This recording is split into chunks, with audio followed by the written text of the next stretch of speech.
오늘 우리가 들을 말씀의 본문은 출애굽기 28장 29절입니다. 제가 한 번 더 봉독해 드리겠습니다. 아론이 성소에 들어갈 때에는 이스라엘 아들들의 이름을 기록한 이 판결 흉패를 가슴에 붙여 여호와 앞에 영원한 기념을 삼을 것이니라. 아멘. 여러분 백조의 호수 이야기를 아십니까? 아시죠?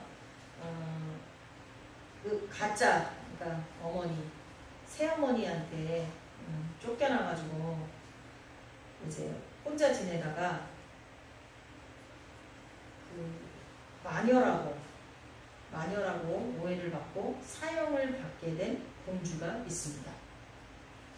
그리고 그 공주의 오빠들은 다 그 새어머니에 의해서 쫓겨났죠. 그리고 새어머니가 건 주문에 의해서 어떻게 되죠? 백조가 됐어요. 그리고 밤에만 사람이 되죠. 근데 그것을 이 공주가 알게 됐어요. 근데 오빠들의 저주를 풀 수 있는 방법이 있는데 그거는 뭐죠? 쐐기풀로 옷을 짜가지고 그 백조가 된 오빠들한테 입히면 오빠들의 마법이 풀리는 거예요. 근데 그 풀을 뜯으러 가려면 그 풀이 어디서 나냐? 무덤가에서 났던 거예요. 그래서 이 공주가 무덤가로 가서 그 밤마다 그 풀을 뜯어다가 오빠들의 옷을 짜는 거예요. 근데 오빠들의 숫자가 지금 제가 정확하게 기억을 못하는데 엄청 7명이었대요. 엄청 많았어요. 그러니까 그 풀이 그 풀을 뜯어다가 우리가 실로 뜨개질 해보신 분들 알겠지만 실을 왕창 모아놓고 떠도 힘든 일이잖아요. 근데 그 풀을 뜯어다가 그거를 이렇게 꼬아가지고 그거를 실처럼 해서 옷을 짠다는 게 사실 쉽지 않잖아요. 물론 사람들의 옷을 짜는 거는 더 어려웠을 거예요. 다행히 그나마 백조니까 좀 작게 짤 수가 있었겠죠. 근데 그 모습을 보는 사람들이 밤마다 무덤가를 흐리니까 그 이제 공주가 마녀라고 해서 공주를 화용해 취하려고 하는 것입니다. 근데 이 공주가 그렇게 되기 전까지 6개를 짰어요. 근데 마귀가 1개를 짜고 있다가 이제 화영장으로 향하게 됩니다. 근데 이 공주가 그 6개를 가슴에 품고 나머지 하나를 어떻게 해요? 화영장으로 가면서까지 그거를 짜죠. 계속 뜨죠. 그런데 거의 이제 화영장에 도착했을 때 백조들이 하늘에서 어떻게 해요? 나타나니까 이 공주가 그 뜬 옷을 하나씩 날리죠. 그러니까 백조들은 날 수 있으니까 그걸 하나씩 받아갖고 입으면서 왕자로 탁 한 명씩 내려와가지고 나중에는 왕자들도 저주에서 풀리고 공주도 구하게 되는 그런 내용입니다. 제가 이 설교를 하기 위해서 한 번 더 읽을까 했는데 이게 어릴 때 읽던 책이라 못 찾기도 하고 네이버에서 나오기도 하겠지만 이 정도면 내용은 알 것 같아서 여러분 대충은 아시죠? 자, 근데 여기서 포인트가 뭐냐면 이 공주가 오빠들을 너무나 사랑하기 때문에 자기의 목숨이 경각에 달렸는데도 불구하고 자기가 그런 내용으로 이걸 뜨고 있었다면 마녀라는 그 억울한 죄명에서 벗어날 수 있잖아요. 근데 어떻게 오빠들의 저주가 풀릴 수가 없잖아요. 그렇기 때문에 끝까지 자기의 목숨을 걸고 그 오빠들의 옷을 이렇게 뜨면서 죽음으로 나아가는 그 모습.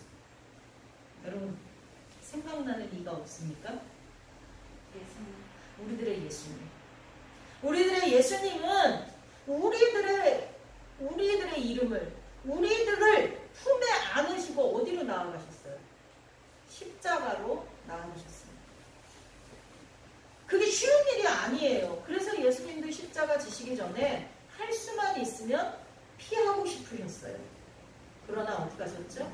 내 뜻대로 마시고 아버지의 뜻대로 하옵소서 하고 우리들을 끝까지 품에 안으시고 십자가로 자신의 생명을 내어놓는 대로 나아가신 줄 믿습니다. 백조의 호수에 나오는 공주는 죽지 않았어요. 근데 예수님은 죽으셨어요. 우리들을 포기하셨으면 죽지 않으실 수 있었어요.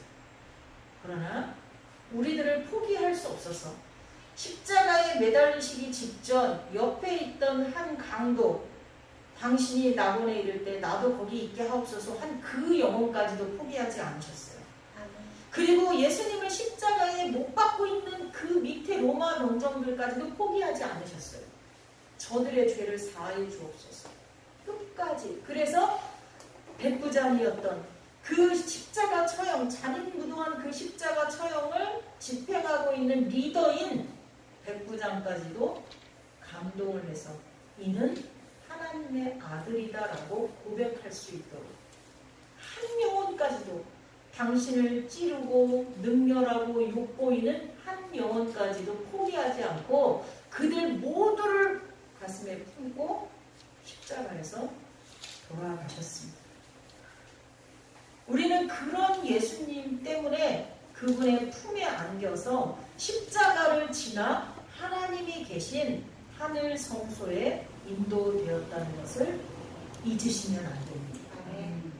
오늘 본문에는 대제사장인 아론이 지성소에 들어갈 때 어떠한 복장을 해야 되는지가 나와 있는 구절 중에 흉패에 관한 것입니다.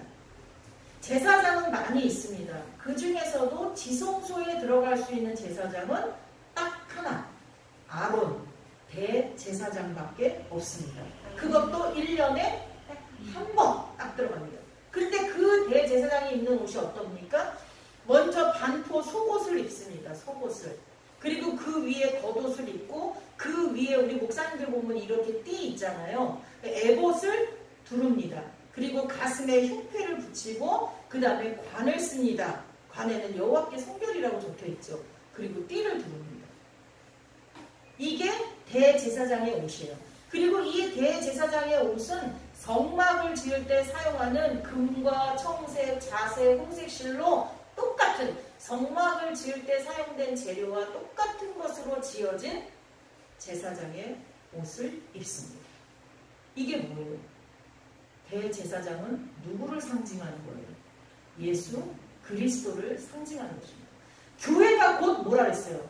예수 그리스도시잖아요. 그러니까 교회를 만들 때 사용한 재료를 똑같이 제사장이 입는 옷에 사용했다는 거예요. 예수님으로 옷 입은 거예요. 그리고 성막을 만들 때 사용된 재료는 모두 다 왕궁을 지을 때 사용하는 거예요. 왕이 입는 옷에도 사용하는 거예요. 그래서 우리는 왕 같은 제사장이라고 하잖아요. 예수님은 왕이십니다. 그 옷을 입고 지성소에 1년에 딱 한 번 들어갔는데 그 지성소에 들어갈 때 가슴에 흉패를 붙이는데 그 흉패에는 이스라엘, 즉 야곱의 12명의 아들의 이름이 새겨져 있는 보석이 달려 있습니다. 12명의 이름을 새긴 거는 딱 12명만 말하는 것이 아니라 야곱의 아들 12명은 누구를 대표하는 거예요? 이스라엘의 12지파를 대표하는 거잖아요. 그러니까 여기다가 그 지파 이름 다 쓸 수는 없잖아요. 그 사람들 모두를. 그러니까 대표자 이름을 쓰는 건데 그것은 이스라엘 백성 모두를 상징하는 거예요. 그러니까 대제사장인 아론은 이스라엘 백성 모두를 가슴에 품고 어디로 들어가는 거예요? 지성소로 들어가는 거예요. 지성소는 하나님의 임재가 계신 곳입니다. 하나님이 내가 그곳에 임재하겠다 이렇게 말씀하셨어요. 즉 이스라엘 모든 백성의 이름을 가슴에 품고 하나님에게 나아갔다는 것은 이스라엘 모든 백성의 죄를 속하기 위해서 지성소에 들어갔다는 거예요. 그것도 1년에 한 번씩. 그러나 진실로 대제사장 되신 예수님은 이 일을 매년 1년마다 한 번씩이 아니라 십자가에서 몇 번? 딱 한 번에 이루신 줄 믿습니다. 네. 우리 여러 구절, 아까 우리 교동문으로 선택해서 읽은 히브리서 9장 23절에서 28절에도 나왔지만 베드로전서 3장 18절 우리 한번 같이 읽어봅시다. 뒤쪽에 있어요. 베드로전서 3장 18절.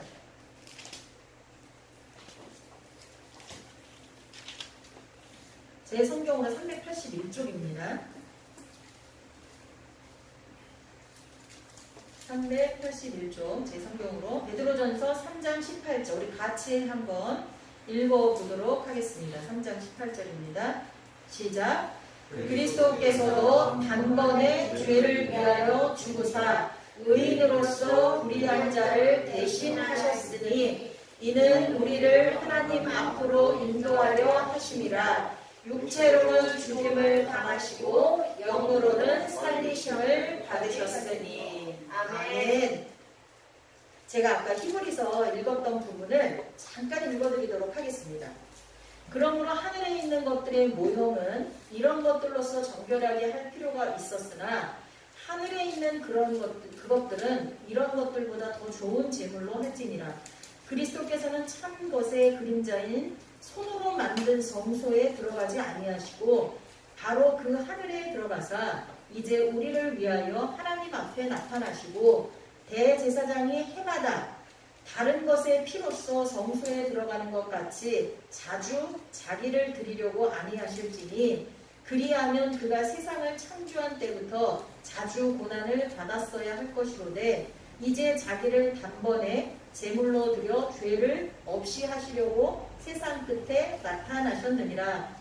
한 번 죽는 것은 사람에게 정해진 것이요 그 후에는 심판이 있으리니 이와 같이 그리스도도 많은 사람의 죄를 담당하시려고 단번에 들이신 바 되셨고 구원에 이르게 하기 위하여 죄와 상관없이 자기를 바라는 자들에게 두 번째 나타나시리라. 아멘. 두 번째 나타나신다는 건 뭐예요? 예수님의 재림을 말씀하고 계시죠. 그것도 이제 아론은 하나님의 임재가 있는 어디로 들어갔다 그랬어요? 사람이 만든 지성소로 들어갔지만 예수님은 하나님이 계신 곳으로 하나님 앞으로 직접 나아가셨다고 기록하고 있습니다. 예수님 혼자?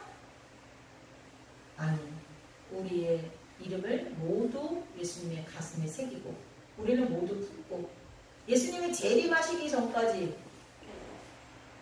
예수님이 마지막 심판으로 오시기 전까지 있는 모든 인류를 모든 사람을 다 가슴에 품고 십자가로 나아가셨다는 겁니다. 지금 이 시대 여러분은 어떻다고 생각하십니까? 점점 사랑이 식어지고 포악해지는 이 시대에 어느 누가 나를 그렇게 가슴에 품고 생사를 넘나드는 순간까지 기억하며 기도하며 내 생명을 살리려 하겠습니까? 생각해 보십시오. 지금 여러분의 가슴에 고이 간직된 이름이 몇 개나 있습니까? 핸드폰에 저장된 수많은 이름들 말고요.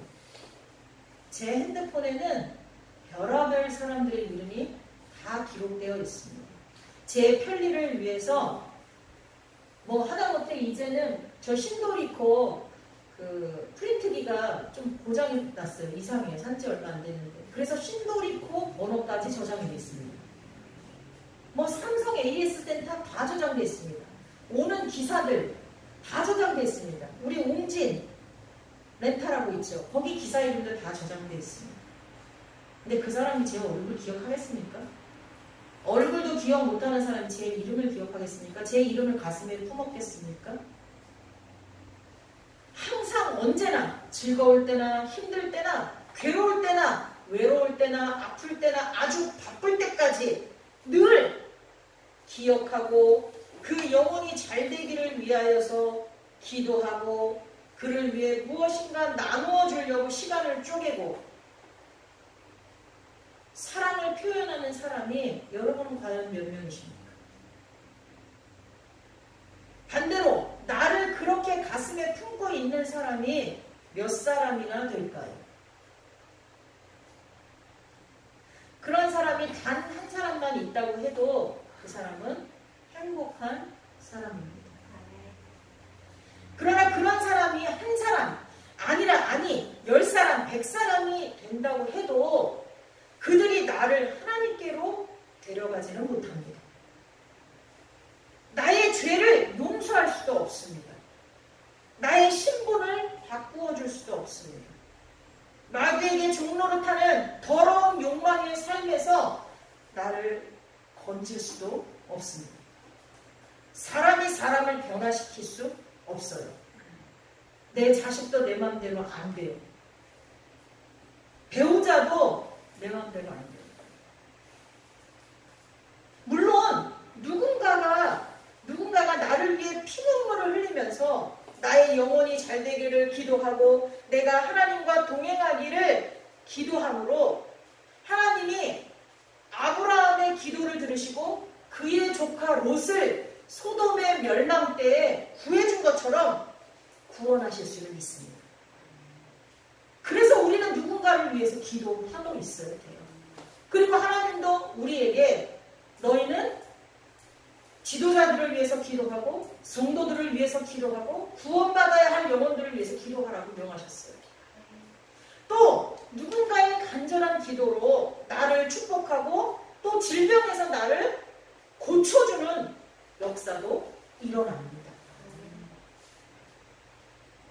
또 반대로 나의 간절한 기도가 누군가에게 복으로 나타날 수도 있습니다.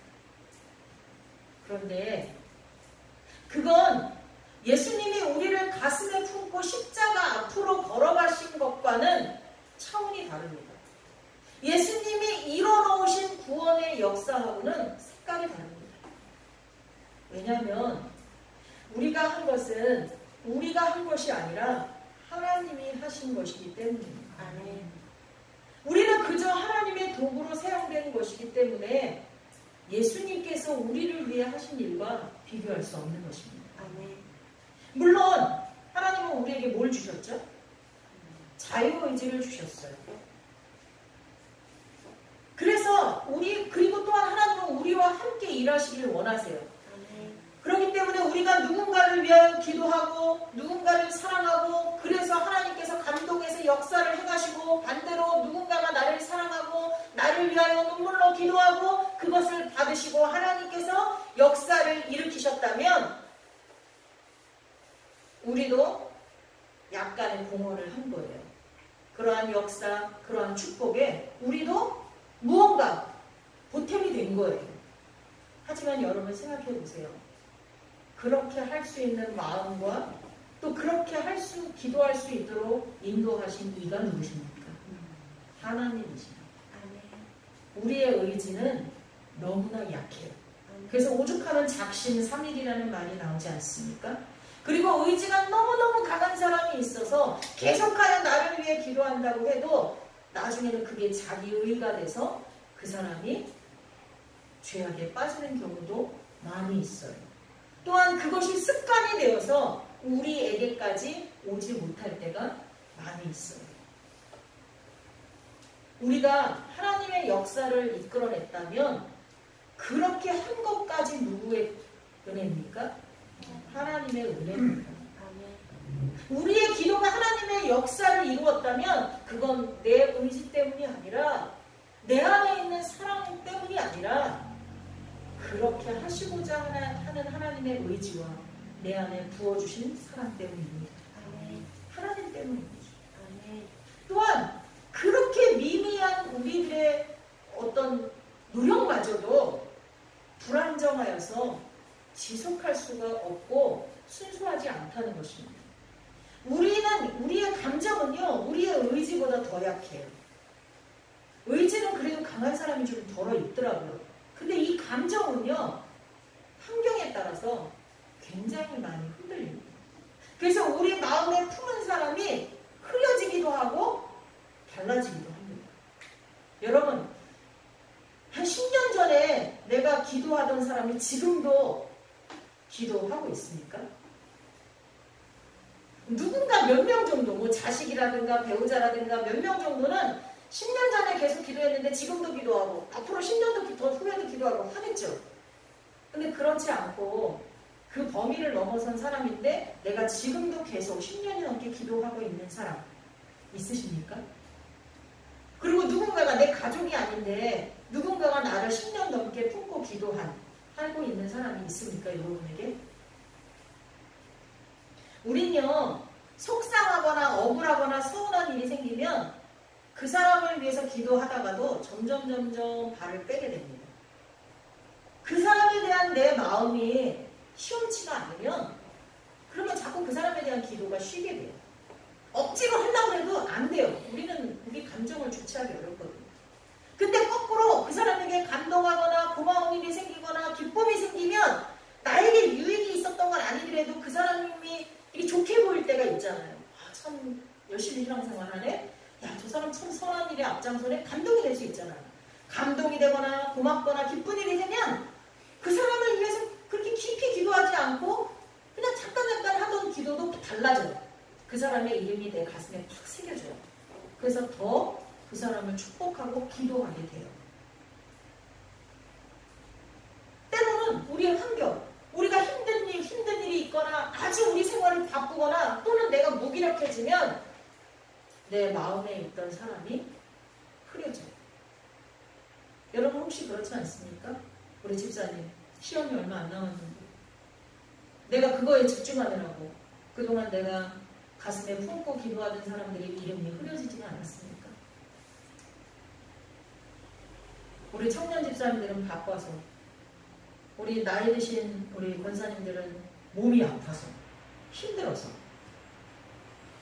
또 우리 장년 집사님들은 일에 치여서, 근심 걱정 때문에, 뭐 여러 가지 환경의 이유로 내가 가슴에 품고 있는 사람들의 이름이 흐려지기가 쉽습니다. 그러다가 지워지기도 합니다. 그러나 다시 영적으로 말씀을 통해서 도전을 받게 되면 아, 내가 이러면 안 되지. 예수님이 나를 가슴에 품고 십자가까지 나아가신 것처럼 너희도 십자가를 지라고 하셨으니 나도 문 영혼을, 많은 영혼들을 가슴에 품고 기도해야지. 그것이 나에게 고난이 될지라도 내가 그것을 감당해야지 하는 그런 새로운 무장이 영적 무장이 생기면 그때는 흐려졌던 이름들이 다시 다 또렷해지는 줄 믿습니다. 여러분, 우리는 왕같은 족속이요 제사장이라고 했습니다. 아론처럼 예수님을 본받아서 예수님이 그러셨던 것처럼 우리도 가슴에 사람들의 이름을 품고 주님의 제단에 나와 무릎 꿇어야 될 줄 믿습니다. 아멘. 우리가 비록 연약해서 예수님처럼 할 수는 없어도 예수님께서 도우실 줄 믿습니다. 아멘. 우리의 이름을 영원히 기억하시고 가슴에 품고 계시는 오직 한 분 예수님, 그분을 의지하여서 그분이 행하셨던 것처럼 우리도 언제나 주변에 있는 가족들, 성도들, 전도 대상자들을 가슴에 품고 하나님 앞에 나아갈 수 있는 저와 여러분이 될 수 있기를 예수님의 이름으로 축원합니다. 아멘. 기도하겠습니다. 하나님 아버지, 결국 우리의 이름을 영원히 기억하고 가슴에 품고 계시는 분은 오직 한 분 예수님뿐임을 알았습니다. 아멘. 예수님은 우리를 언제나 기억하시고 품에 안으시고 우리를 위해 기도하고 계십니다. 감사합니다. 아멘. 우리도 예수님처럼 예수님을 본받고 예수님에 대한 감사와 고마움으로 하루하루를 잊지 않고 주님과 동행하는 삶을 살게 하여 주옵소서. 아멘. 그리고 예수님처럼 많은 영혼들을 품고 하나님 앞으로 나아갈 수 있는 저희 모두가 되게 하여 주옵소서. 아멘. 예수님의 이름으로 기도하옵나이다. 아멘. 아멘.